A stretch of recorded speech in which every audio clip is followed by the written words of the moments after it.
الحمد لله رب العالمين والصلاة والسلام على سيد الأنبياء والمرسلين أما بعد أعوذ بالله من الشيطان الرجيم بسم الله الرحمن الرحيم يا أيها الذين آمنوا عليكم أنفسكم لا يضركم من ضل إذا اهتديتم إلى الله مرجعكم جميعا فينبئكم بما كنتم تعملون.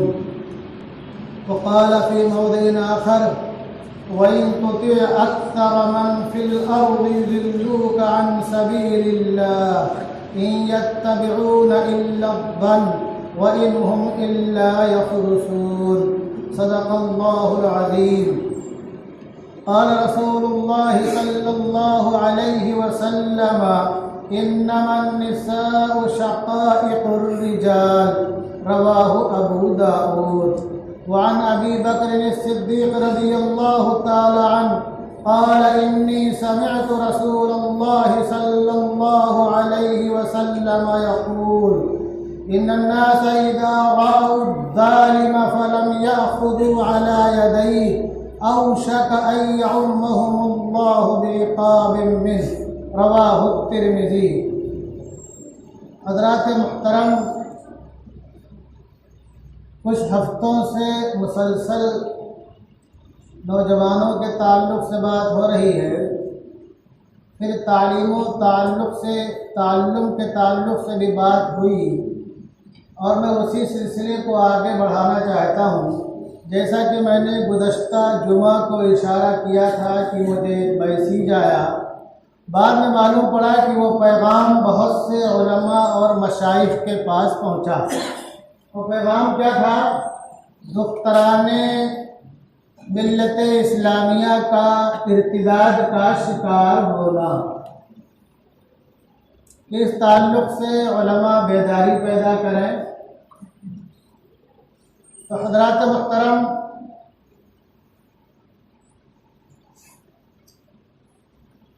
یہ دنیائے رنگ و بو شروع سے لے کر کے اب تک خیر و شر کی آماج گا رہی ہے. خیر و شر کی آماج گا رہی ہے. اللہ تبارک و تعالی کا فضل خیر والوں کے ساتھ ہی ہوتا ہے، اور شر کو غلبہ کبھی نصیب نہیں ہوتا. اور اگر کبھی عارضی طور پر کوئی غلبہ اور تسلط حاصل ہو جائے تو وہ مستقل اور دائمی نہیں ہوتا ہے. وہ غلبہ اور تسلط ہم تمام لوگوں کو جھنجھوڑنے کے لیے، آگاہ کرنے کے لیے، متنبہ کرنے کے لیے، چوکنا کرنے کے لیے ہوتا ہے کہ ہم اب سدھر جائیں اور متنبہ ہو جائیں، آگاہ ہو جائیں، اللہ کے دربار میں حاضری دینے والے بن جائیں، اللہ کی طرف رجوع کرنے والے بن جائیں. حضرات محترم، اکثر لوگوں نے ارتداد کے تعلق کو اعلیٰ تعلیم سے جوڑا ہے. دو چیزوں کو، ایک تو اعلیٰ تعلیم، اور دوسری چیز جو ہے وہ ہے اپنی یہاں جو ریت رواج ہے، غیروں کی دیکھا دیکھی، جہیز اور گھوڑا جوڑا. بہرکیف تعلیم و تعلم کے تعلق سے میں عرض کر دوں کہ اسلام سے پہلے ذلیل و خوار و برہنہ تھیں عورتیں، لیکن ذلیل و خوار و برہنہ تھیں عورتیں، لیکن لباس عزت و حرمت انہیں پہنا دیا اسلام نے. یہ اسلام کی دین ہے. جناب رسول اللہ صلی اللہ علیہ وسلم کی کرم فرمائی ہے کہ عورتوں کو، خواتین کو، بچیوں کو جینے کا حق ملا، اور جینے کے ساتھ عزت کے ساتھ جینے کا حق ملا. یہ اسلام ہی ہے جو تقریباً 8 واسطوں سے عورتوں کو ترکے میں حصہ دیتا ہے. کتنے واسطوں سے؟ تقریباً 8 واسطوں سے عورتوں کو ترکے میں حصہ ملتا ہے. ہم یہاں کی ریت میں گم ہو گئے، ہم حصہ نہ دیں، وہ ایک الگ بات ہے، وہ ہمارا جرم ہے، چھوٹا جرم نہیں ہے. ہمارا جرم ہے، ہماری ڈکیتی ہے، ہماری چوری ہے، ہمارا جبر ہے کہ ہم بہنوں کا حق مار جاتے ہیں، بیٹیوں پوتیوں کا حق مار جاتے ہیں، پھوپھیوں کا حق مار جاتے ہیں، دادیوں اور نانیوں کا حق مار جاتے ہیں، یہ ہماری زیادتی ہے، اس میں اسلام کا کوئی قصور نہیں ہے۔ ہمارے کردار کا، ہمارے حرص کا، ہمارے ہوس کا، ہماری لالچ کا، ہماری بددیانتی کا، بے امانتی کا، بے غیرتی کا یہ زندہ جاگتا ثبوت ہے۔ جہاں تک تعلیم کی بات ہے تو قرون اولا سے لے کر کے اب تک مسلم خواتین نے ہمیشہ نام پیدا کیا ہے، اسلام پر رہتے ہوئے ایک ایک نقطے کو پکڑ کر کے، مضبوطی سے پکڑ کر کے رہتے ہوئے اعلیٰ تعلیم حاصل کی، جس زمانے میں جو بھی شکل رہی ہو، اور اللہ کی مخلوق کی خدمت کی، دینی تعلیم ہو یا دنیاوی تعلیم ہو۔ مائی عائشہ رضی اللہ تعالی عنہ کے تعلق سے ایک کتاب ہے الاصابہ فی تمیز الصحابہ، اس میں كانت عائشة أفقه الناس وأعلم الناس وأحسن الناس رعيا في العامة، کہتے عائشہ رضی اللہ تعالیٰ عنہ لوگوں میں بہت فقیہ، بہت جاننے والی اور بہت اچھی رائے دینے والی تھیں، اور حضرت عائشہ رضی اللہ تعالیٰ عنہ کی جو مرویات ہیں 2210 ہیں، جس میں سے ایک اچھی خاصی تعداد کو بخاری اور مسلم نے نقل کیا ہے، روایت کیا ہے، اور یہ محض آپ جو مرویات ہیں اسی میں یعنی جناب رسول اللہ صلی اللہ علیہ وسلم کے قول کو، فعل کو، آپ کے عمل کو لوگوں تک پہنچانے والی نہیں تھی، خالی یہی نہیں بلکہ آپ کے تعلق سے ایک کتاب ہے تذکرۃ الحفاظ للذہبی، اس میں ہشام بن عروہ کا بیان ہے کہ میں نے قرآن، فرائض، فقہ، شاعری، عرب کی تاریخ اور علم الانساب میں حضرت عائشہ رضی اللہ تعالیٰ عنہ سے زیادہ عالم اور واقف کار کسی کو نہیں دیکھا، اور آپ فلکیات کی بھی ماہر تھی، طب کی بھی آپ کو اچھی خاصی واقفیت تھی، اور اگر میدان کارزار کی بات لیں گے آپ تو حضرت خولہ بنت عذور کا واقعہ آپ تاریخ کی کتابوں کا مطالعہ کیجئے، پڑھے گا، ملے گا آپ کو کہ ان کے بھائی اور کچھ دیگر مسلمانوں کو کفار پکڑ لے گئے، اپنے بھائی کو چھڑانے کے لیے پہنچ گئی اور چھڑا کر کے لائیں بزور شمشیر، میں علم کے میدان میں بھی نام روشن کیا ہے، اور گھوڑے کی پشت کو بھی بعض دفعہ ضرورت پڑی تو مسلم خواتین نے صحابیات میں زینت بخشی ہے، شمشیر و سنام سے بھی کام لیا ہے، اور زبان سے، قلم سے، خطابت سے، ادب سے بھی کام لیا ہے۔ اگر آج ہماری مائیں اور بہنیں پڑھ رہی ہیں، آگے جا رہی ہیں، یہ کوئی نئی بات اور اچھوتی بات نہیں ہے، جانا چاہیے، پڑھنا چاہیے، لیکن اپنے دائرے میں رہ کر کے اپنے وقار کی، عزت کی، ایمان کی حفاظت کے ساتھ۔ اور بہت سے بھائی سوچیں گے اس زمانے میں بڑا مشکل ہے۔ آپ لوگوں نے ابھی جلدی ایک چھوٹی سی ویڈیو کلپ دیکھی ہوگی، ہم نام بھولیں، غالباً نام ہے رافعہ یا رفع القحطانی، جس نے مغربی ملک سے ڈاکٹریٹ کی ڈگری حاصل کی ہے، اور فل حجاب میں رہ کر کے کسی بھی مرد سے اس نے ہاتھ نہیں ملایا ہے، ہاتھ خالی خواتین سے ملایا ہے، گلے میں فل حجاب میں۔ ہماری بچیاں نہ چاہے تو تو ہی نہ چاہے تو بہانے ہزار ہیں، ہماری بچیاں اور ہمارے گھر والے نہ چاہیں تو الگ بات ہے، راستے عام ہیں، سب کے لیے کھلے ہیں۔ اور جو قرآن میں آفاق اور انفس پر تدبر کی طرف جگہ جگہ توجہ دلائی ہے، اسی کے مذاق کو سمجھتے ہوئے عہد وسطیٰ میں جب مسلمانوں کا عروج تھا، اور یہ کہہ دیا جائے تو کوئی مبالغہ نہیں ہوگا کہ جامعہ قرطبہ اس وقت جو یہ ہارورڈ یونیورسٹی ہے اس سے بھی کئی گنا آگے تھی۔ یورپ کے راجدان کے لڑکے اور لڑکیاں وہاں پڑھنے کو اپنے لیے باعث فخر سمجھتے تھے۔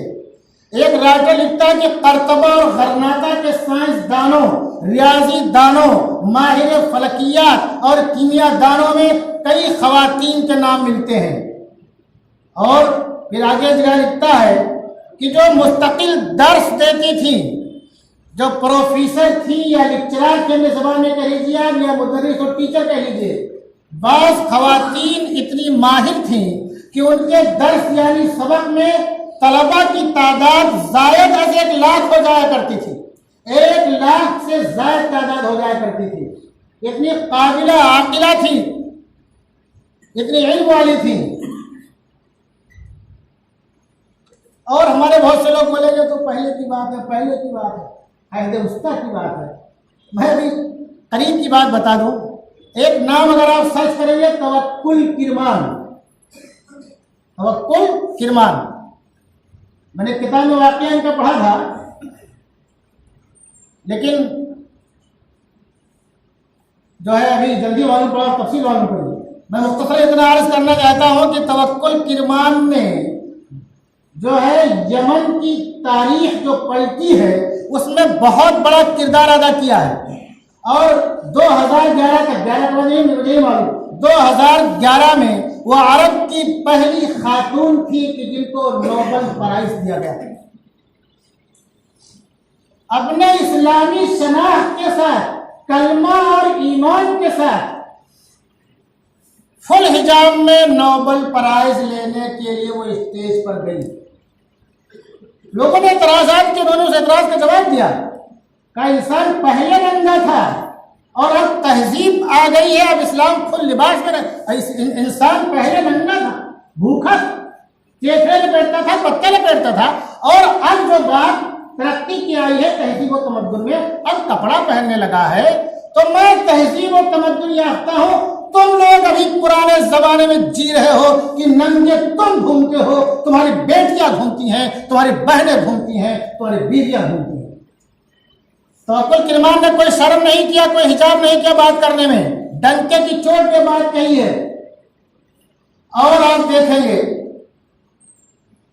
متحدہ عرب امارات میں ایک نام آتا ہے سارہ العامری، سارہ العامری۔ سارہ العامری جو ہوپ نامی مشن ہے متحدہ عرب امارات کا، یہ اس کی سربراہ ہے اور فل حجاب میں رہتی ہیں،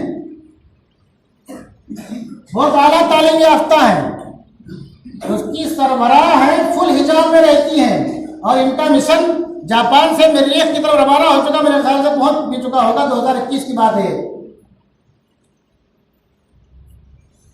اب آپ سوچیں گے کہ تم مولانا تو پتہ نہیں کہاں کی بات، انڈیا کی بات کرو، بولے گا یہاں رہتے ہیں، یہاں کی بات سوچیں گے ہم لوگ، بہت سے لوگ ہمارے لوگ اعتراض کریں گے۔ تو سن لو مسلمانوں، بشرا متین رائے چور کرناٹک کی ہے، جس کی اسکولی تعلیم سینٹ میری کنوینٹ کی ہے۔ اس نے 16 میڈل، گولڈ میڈل حاصل کیا ہے، 22 سال کی عمر میں، فل حجاب میں رہتی ہے۔ اس کا حجاب تو کسی نے نہیں نوچا، اس پر کسی کی بری نگاہ تو نہیں پڑی۔ پھر آپ سوچیں گے، اور آج کے بمبئی کی بات بتا دوں میں، مبارک کاپڑی کو کون نہیں جانتا ہے، ذاکر نائک کے قریبی رشتہ داروں میں سے ہیں، ان کی لڑکی ہے مزنہ کاپڑی۔ اس نے غالباً 2011 میں MD نے ٹاپ کیا ہے، جہاں تک میری معلومات ہے، میں نے مطالعہ تازہ نہیں بتاؤں، 16 یونیورسٹیوں کو جو جوڑ کر کے بنایا گیا، اس میں اس نے ٹاپ کیا ہے فل حجاب میں۔ اور جو اورل امتحان ہوتا ہے، اس کی سہیلیاں بولتی تھی ارے تو حجاب اتار کے، انہیں کوئی سخت گیر بیٹھا رہے گا تو اس کو فیل کر دے گا، طالبانی سمجھ کو کیا، طالبانی سمجھ سکتے ہو کیا؟ بولتی تھی سنو، یہ حجاب میرا اسلامی شعار ہے، میرا فرض ہے پردے میں رہنا۔ اور پڑھنا فرض کفایہ ہے۔ میں اپنے اس فریضے کو ہرگز نہیں چھوڑ سکتی ہوں، اور اگر ہم نے فل تیاری کی ہے تو مجھے کوئی ڈر نہیں ہے۔ چنانچہ اس نے ٹاپ کیا، مزلہ کاپڑی دیکھیے خود ہجرہ میں رہتے ہوئے، اور جو پریکٹس کے دوران جو کچھ مدت ہوتی ہے اس کی غیر مسلم سہیلیاں جو نماز کا ٹائم ہوتا تھا تو اس کے لیے کرسی میں الگ کر دیا کرتی تھی، اتنا اس کا خیال کرتی تھی۔ اب جو ہے 8 ستمبر 2022 کو اردو ٹائمز میں پہلے صفحے پہ خبر ہے 140 بچیوں کی مرتد ہونے کی، اور ایک بڑے شہر سے خبر ہے کہ ڈیلی 2 بچیاں غیروں سے شادی کرنے کی درخواست دیتی ہیں۔ دیکھو میں ان خبروں کی تصدیق یا تکذیب نہیں کر رہا ہوں، سچی یا جھوٹی ہیں، لیکن اس طرح خبریں ہیں۔ اور ایک خبر میں ہم نے سنا کہ دیکھا کہ 8 لاکھ بچیاں مرتد ہو چکی ہیں یا مرتد ہونے کے کگار پہ۔ اور ابھی 2-3 دن پہلے ہمارے پاس ایک حافظ صاحب آئے تھے جو الحمدللہ فارغ ہیں اس وقت، جماعت میں بہت رہتے ہیں، مشرقی یو پی کے ایک چھوٹے شہر میں گئے تھے تو وہاں کے ٹیچر نے بتایا کہ 70 بچیاں مرتد ہو چکی ہیں، اور کچھ نے ہو گئی اور کچھ درخواست دے کے رکھی ہے کورٹ میں شادی کے لیے غیروں سے۔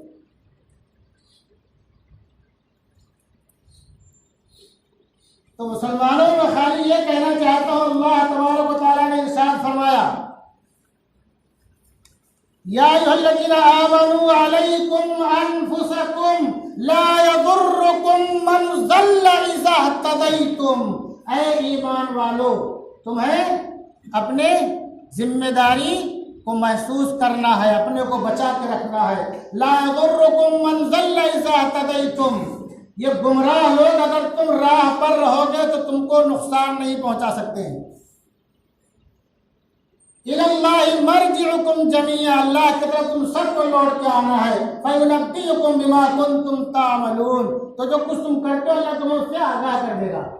کہنے کا خلاصہ یہ ہے کہ اگر ہم اوامر و نواہی پر کاربند ہیں اور امر بالمعروف نہی عن المنکر کا جو حکم ہے وہ کرتے رہیں تو کوئی گمراہ ہو کچھ بھی ہو ہم کو ہمارا کوئی نقصان اس سے ہونے والا نہیں ہے۔ دوسری آیت وَإِن تُطِعْ أَكْثَرَ مَنْ فِي الْأَرْضِ يُضِلُّوكَ عَنْ سَبِيلِ اللَّهِ إِن يَتَّبِعُونَ إِلَّا الظَّنَّ وَإِنْ هُمْ إِلَّا يَخْرُصُونَ۔ یہ سورہ انعام کی آیت نمبر 116 ہے، اور جو میں نے پہلی آیت تلاوت کی وہ سورہ مائدہ کی آیت نمبر 105 ہے۔ اللہ تبارک و تعالیٰ نے اپنے محبوب کا خطاب کر کے فرمایا وَإِن تُطِعْ أَكْثَرَ مِن فِي الْأَرْضِ، اے میرے محبوب اگر آپ اکثریت کو دیکھتے ہوئے ان کی پیروی کرنے لگیں گے۔ ہماری بیٹیوں کا ہو کیا رہا ہے؟ اکثریت کو دیکھتی ہیں کہ یہ سب بے پردہ ہیں، بے حجاب ہیں، دوسروں کے ہاتھ میں ہاتھ ڈال کر کے گھوم رہی ہیں، پھر رہی ہیں اور مزے کر رہی ہیں، پڑھائی بھی کر رہی ہیں، اور کیا کیا ہو رہا ہے، تو بھی اسی رو میں بہہ جاتی ہیں۔ اللہ تبارک و تعالیٰ بہت ہی کھلے انداز میں اعلان وَإِن تُطِعْ أَكْثَرَ مَن فِي الْأَرْضِ يُضِلُّوكَ عَن سَبِيلِ اللَّهِ، اگر تم زمین میں اکثریت کو دیکھتے ہوئے ان کی پیروی کرنے لگو گے تو تم کو اللہ کی راہ سے بھٹکا دیں گے۔ تو ہماری خواتین، ہماری بیٹیوں کا یہی ہو رہا ہے کہ اکثریت کو دیکھ کر کے وہ بھی اسی بہتے ہوئے دھارے میں بہنے لگتی ہیں، اور اپنے آپ کو فیشن زدہ پروفیشنل ثابت کرنے کے لیے، ماڈرن ثابت کرنے کے لیے وہ سب کچھ کرتی ہیں جو وہ لوگ کرتے ہیں جو انسانوں کو ایک چلتا پھرتا جانور سمجھتے ہیں، جہاں چاہے وہاں اپنی خواہش پوری کر لے، جہاں چاہے وہاں کھا لے، جہاں چاہے وہاں سو جائے، ان کے ایسا کوئی عیب نہیں ہے۔ اس میں ایک چیز اور ہے، کوچنگ کلاس۔ اس تعلق سے ہم تمام لوگوں کو بہت ہی چوکنا رہنا چاہیے اور کوشش کرنی چاہیے کہ کوچنگ کلاس ہم خود قائم کریں۔ یہ کوچنگ کلاس قائم کرنا میں سمجھتا ہوں یہ رسول اللہ صلی اللہ علیہ وسلم کی سنت ہے۔ آپ نے مدینہ منورہ پہنچنے کے بعد کیا کیا؟ ہوم بیسڈ گھروں میں پڑھنے پڑھانے کا سلسلہ جاری ہوا، 8 گھروں میں۔ کوچنگ کلاس میں بعض دفعہ بہت ہی منصوبہ بند طریقے سے نگراں اپنا ادھر ادھر ہو جائے گا، تاکہ جن لوگوں کی یہ پلاننگ ہے کہ کلمہ گو خواتین کو اپنے گود میں لایا جائے اور گود میں لا کر کے ان کو ذلیل رسوا کیا جائے، طرح طرح سے ٹارچر کیا جائے، ان کے نوجوانوں کو موقع مل جائے۔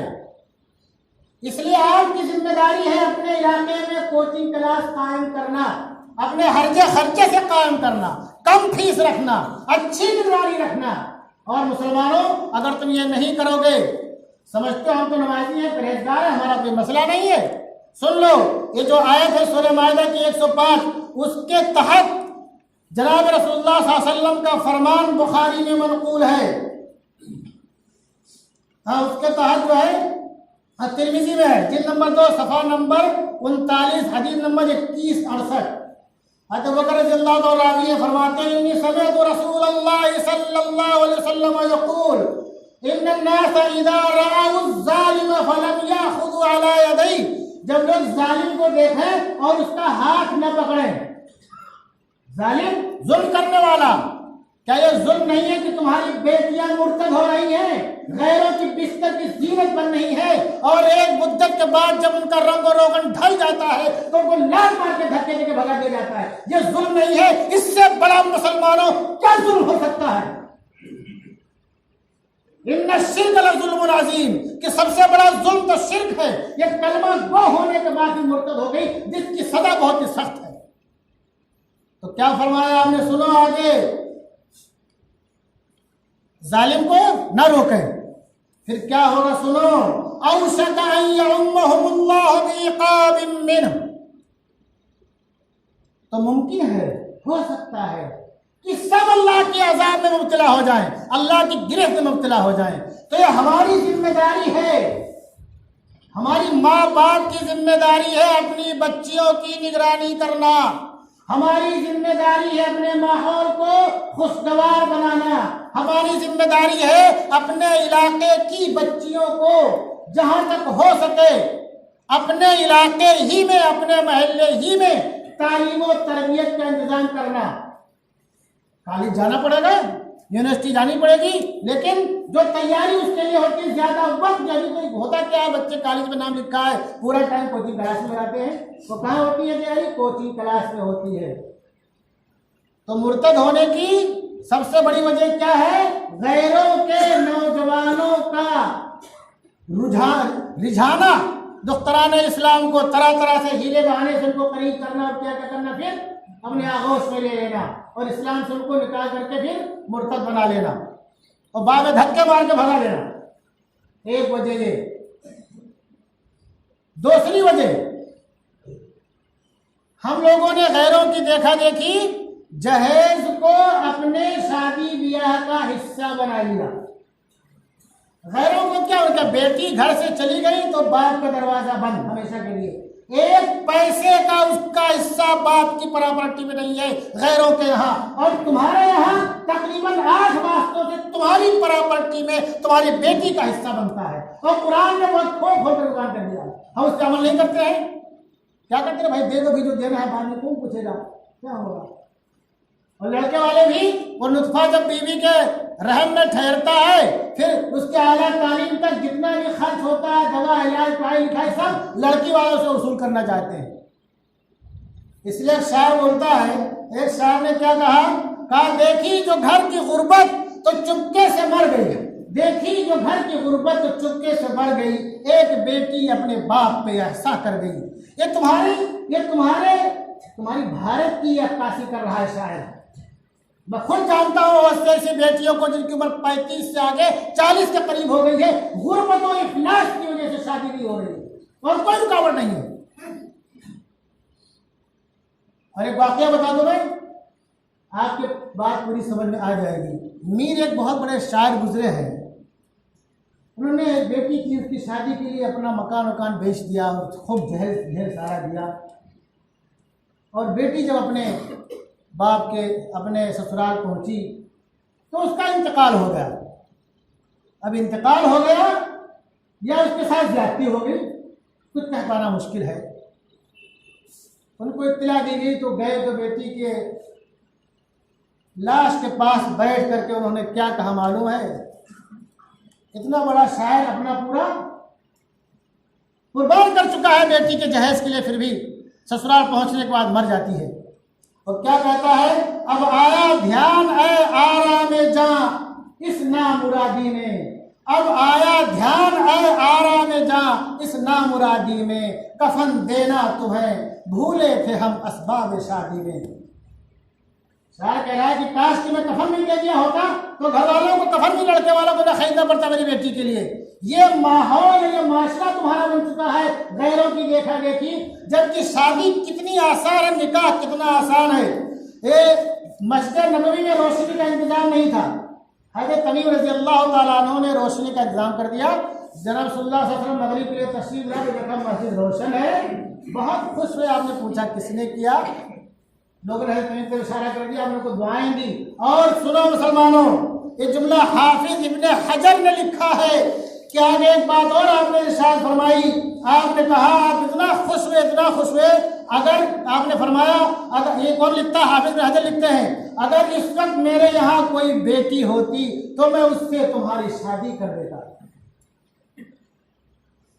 جب آپ نے ارشاد فرمایا تو آپ کے بازو میں آپ کے چچا جان بھائی نوفل بن حارث بن عبد المطلب موجود تھے، چچا جان بھائی ہیں۔ انہوں نے عرض کیا یا رسول اللہ میری بیٹی ام مغیرہ موجود ہے، میری بیٹی ام مغیرہ موجود ہے، میں آپ کو اس کا اختیار دیتا ہوں۔ تو جناب رسول اللہ صلی اللہ علیہ وسلم نے اسی وقت فوراً نکاح کر دیا۔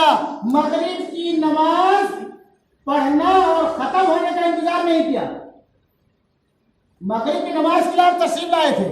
یہ آپ نے دیکھا مسجد نبی روشن ہے اور آپ نے اس طرح سے فرمایا، اور آپ کے چچیرے بھائی نے کہا ہماری بیٹی موجود ہے، آپ کو اختیار ہے، ہماری بیٹی آپ کی بیٹی، آپ کی خوشی۔ اور آپ نے نکاح پہلے کیا، نماز بعد میں پڑھی ہے۔ تو نکاح کتنا آسان تھا، ہم نے کتنا مشکل بنا لیا ہے۔ میں عرض کر دوں کہ اس مشکل بنانے میں خالی عوام کا دخل نہیں ہے، اس میں جبوں دستار والے دیندار لوگ بھی برابر کے شریک ہیں، اس لیے کہ وہ بھی اسی ماحول اور معاشرے میں رہتے ہیں۔ اور اتنا خراب ماحول معاشرہ ہو گیا ہے کہ جو دیا نے دیا ہی شادی میں جہیز پہ، اور پھر لڑکا پیدا ہو، بعد میں کیا ہو تو کیا ہو۔ بعض دفعہ یہ لڑکے والے اتنے بد اخلاق، بدبخت، بخیل اور شقی ہوتے ہیں کہ اگر کیا کہتے ہیں ان کا بچہ پیدا ہو جائے تو اس کے ناک پوچھنے کی اگر نپکین بھی استعمال لینی ہے تو وہ سسرال سے آئے گی تبھی اس کی ناک پوچھی جائے گی۔ اللہ تبارک و تعالیٰ خیر کا معاملہ فرمائے اور ہماری بچیوں کی حفاظت فرمائے، اور ہم تمام لوگوں کو اور ہماری نسلوں کو اسلام پر باقی رکھے، ایمان پر خاتمہ فرمائے۔ وما علینا الا البلاغ۔